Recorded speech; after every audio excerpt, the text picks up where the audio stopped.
KPCC working president Shafi പറമ്പിലാണ് എന്നോടൊപ്പം ഉള്ളത്. ഇപ്പോൾ ഏതാണ്ട് പകുതി എത്തിയിരിക്കുന്നു പ്രചരണം. ഈ സമയത്തുള്ള ഒരു ആത്മവിശ്വാസം എങ്ങനെയാണ്?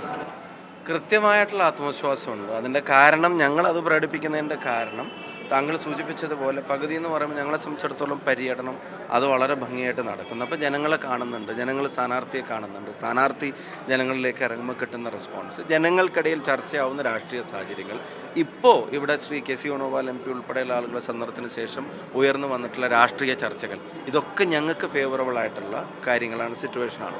അതുകൊണ്ട് തന്നെ ഞങ്ങളിപ്പോൾ ഈ ഇലക്ഷൻ തുടങ്ങുമ്പോൾ സ്ഥാനാർത്ഥി പ്രഖ്യാപനത്തിൻ്റെ സമയത്ത് ഞങ്ങൾ പ്രകടിപ്പിച്ചിരുന്ന ആത്മവിശ്വാസത്തിൽ നിന്ന് താഴെ പോകാവുന്ന ഒരു സാഹചര്യം നിലമ്പൂരുണ്ടായിട്ടില്ല, കേരളത്തിലുണ്ടായിട്ടില്ല. ഈ KC വേണുഗോപാൽ പറഞ്ഞതിന് ആയുധമാക്കുകയാണ് പ്രതിപക്ഷം. എല്ലായിടത്തും ഈ പെൻഷൻ വാങ്ങുന്നത് കൈക്കൂലി എന്ന രൂപത്തിലാണ് പ്രചരിപ്പിക്കുന്നത്, അങ്ങനെ സംഗമങ്ങൾ വിളിച്ചു ചേർക്കുന്നു. അതൊക്കെ ഏത് രീതിയിലാണ് ആളുകളെ പറഞ്ഞ് നിങ്ങൾ ബോധ്യപ്പെടുത്തുക? ഇല്ല, അത് ആളുകൾക്കും ബോധ്യം ഉണ്ടാവില്ലേ?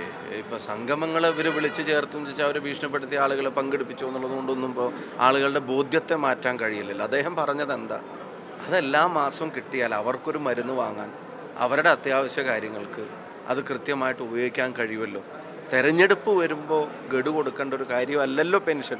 ഇത് മാസാമാസം അവരുടെ കയ്യിലേക്ക് എത്തേണ്ട കാര്യമാണെന്നല്ല അദ്ദേഹം സൂചിപ്പിച്ചത്. അത് ഈ പെൻഷൻ വാങ്ങുന്ന ഏതൊരാളും അവരവരുടെ ഉള്ളിലും പുറത്തും പറയുന്ന കാര്യമല്ലേ. അപ്പോൾ അതിനെ മറച്ചു വെച്ചും തെറ്റിദ്ധരിപ്പിക്കാനും ശ്രമിച്ചാൽ എന്താ പറഞ്ഞെന്നുള്ളതിൻ്റെ വീഡിയോ ഇപ്പോൾ നിങ്ങളും കാണിച്ചിട്ട് ഞങ്ങളുടെയിലൊക്കെ ഇല്ലേ? അത് ജനങ്ങളെ കാണിച്ചാൽ ജനങ്ങൾക്ക് മനസ്സിലാവില്ലേ? നേരിട്ട് പെൻഷൻ കൈക്കൂലിയാണെന്ന് പ്രസംഗിക്കുകയല്ലല്ലോ. പെൻഷൻ CPM കൈക്കൂലിയെപ്പോലെ കാണുന്നു എന്നുള്ളതല്ലേ അദ്ദേഹം ആവർത്തിച്ച് പറഞ്ഞത്. അപ്പോൾ അത് ചർച്ചയാക്കുമ്പോൾ ജനങ്ങൾക്കിടയിലും ചർച്ചയാവില്ലേ? KC പറഞ്ഞത് ഇതെല്ലാ മാസവും ഞങ്ങൾക്ക് തരണം എന്നാണല്ലോ എന്ന് ജനങ്ങളും ആലോചിക്കൂലേ?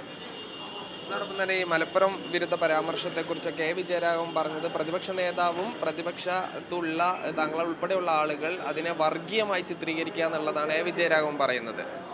ഞങ്ങളാണോ ചിത്രീകരിച്ചത്? മലപ്പുറത്തെ സംബന്ധിച്ച് അങ്ങനത്തെ പാസിംഗ് കമൻസ് വളരെ ആളുകളെ ഹേർട്ട് ചെയ്യുന്ന, എല്ലാ രാഷ്ട്രീയത്തിലും പെട്ട ആളുകളെ ഹേർട്ട് ചെയ്യുന്ന തരത്തിലുള്ള, ഇവിടുത്തെ ജനങ്ങളുടെ സെൻറ്റിമെൻറ്റ്സിനെ ബാധിക്കുന്ന തരത്തിലുള്ള കമൻസ് ഉപയോഗിച്ചത് ആരാണ് അത്തരം ആക്ഷേപങ്ങൾ ഉന്നയിച്ചത്?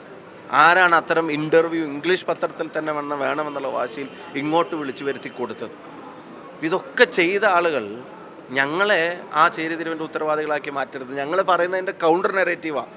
മലപ്പുറം അവർ പറയുന്നത് പോലെ അല്ല. ഇവിടെ ജാതി മത വ്യത്യാസങ്ങൾക്കപ്പുറത്തേക്ക് എല്ലാവരും കൂടെ സൗഹാർദ്ദത്തോടെ ജീവിച്ചു പോകുന്നതിൻ്റെ പേരിൽ അറിയപ്പെടുന്നതായിട്ടുള്ളൊരു പ്രദേശമാണ് എന്നുള്ളതല്ല ഞങ്ങൾ പറയുന്ന നെറേറ്റീവ്. ഞങ്ങളെവിടെ ജാതി കലർത്തുന്നു, ഞങ്ങളെവിടെ മതം കലർത്തുന്നു, ഞങ്ങളത് ജാതിക്കും മതത്തിനും അതീതമായി ഒരുമയോടെ കഴിയുന്ന സ്ഥലമാണെന്നുള്ള നെറേറ്റീവല്ല ഞങ്ങൾ പറയാൻ ശ്രമിക്കുന്നത്. അവരാണത് ചെയ്തത്. ഇപ്പോൾ ഈ തെരഞ്ഞെടുപ്പ് ഇപ്പോൾ പാലക്കാടാണെങ്കിലും വടകരയാണെങ്കിലും ഈ കാഫിർ സ്ക്രീൻഷോട്ട്, നീലപ്പെട്ടി, അങ്ങനെ പല വിവാദങ്ങളും ഉണ്ടായിരുന്നു. ഇപ്പോൾ അവസാന ലാപ്പിലേക്ക് എത്തുമ്പോൾ അങ്ങനെ എന്തെങ്കിലും ആശങ്കയുണ്ടോ? അല്ല, ഞങ്ങളെ ആ വിവാദങ്ങൾ ഞങ്ങൾ സഹായിച്ചതാണല്ലോ. ഞങ്ങൾക്ക് ആശങ്കയില്ല. കാരണം ജനങ്ങൾക്ക് ഇവരുടെ സ്വഭാവം അറിയാവുന്നതുകൊണ്ട് അത്തരം കാര്യങ്ങളെ കൊണ്ട് അവർ വന്നാൽ അതിൻ്റെ തിരിച്ചടി അവർക്കുണ്ടാവുകയും അത് ഞങ്ങൾക്ക് അനുകൂലമായും ചെയ്യുന്ന അനുഭവങ്ങൾ ബാക്ക് ടു ബാക്ക് ഞങ്ങൾ കണ്ടതുകൊണ്ടും അത് ഞങ്ങളെ സംബന്ധിച്ചിടത്തോളം അത് ആശങ്കപ്പെടുത്തുന്ന ഒരു കാര്യമല്ല. അതൊക്കെ ചെയ്യുന്ന ആളുകളെ കൂടെ വരാനിരിക്കുന്നേ ഉള്ളൂ എന്നാണ് ഞാൻ മനസ്സിലാക്കുന്നത്. അവർ അനുഭവം അനുസരിച്ച് പോസിറ്റീവായിട്ടാണ്. അങ്ങനെയല്ലേ. ഇപ്പം നീലപ്പെട്ടിയുടെ വിവാദം ഉണ്ടായിട്ടത് പാലക്കാട് ഏത് തരത്തിലാണ് ഞങ്ങളെ ബാധിച്ച്? വടകരയിലെ കാഫിർ സ്ക്രീൻഷോട്ട് ഇപ്പോൾ എവിടെ എത്തി നിൽക്കുന്നത്? അന്വേഷണം അവസാനത്തെ പോയിന്റിൽ എത്തി നിന്നത് DYFIയുടെ ബ്ലോക്ക് പ്രസിഡന്റിലാണ്.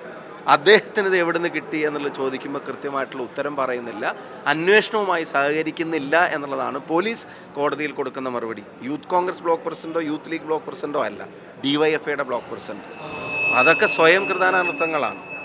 അൻവർ ഏറ്റവും അവസാനം പറഞ്ഞിരിക്കുന്ന അദ്ദേഹത്തിന് ആഭ്യന്തര വകുപ്പും വനം വകുപ്പും നൽകുകയാണെങ്കിൽ UDFുമായി സഹകരിക്കാം എന്നുള്ളതാണ്. ഇല്ലെങ്കിൽ പ്രതിപക്ഷ നേതാവ് സ്ഥാനത്ത് നിന്ന് VD സതീശനെ മാറ്റണം. പിന്നെ ഇനിയോ?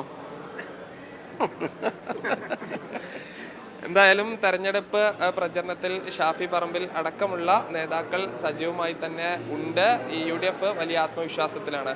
ജിഷ്ണു മീനങ്ങാടിക്കൊപ്പം സാജിദ് അജ്മൽ, മീഡിയ 1, നിലമ്പൂർ.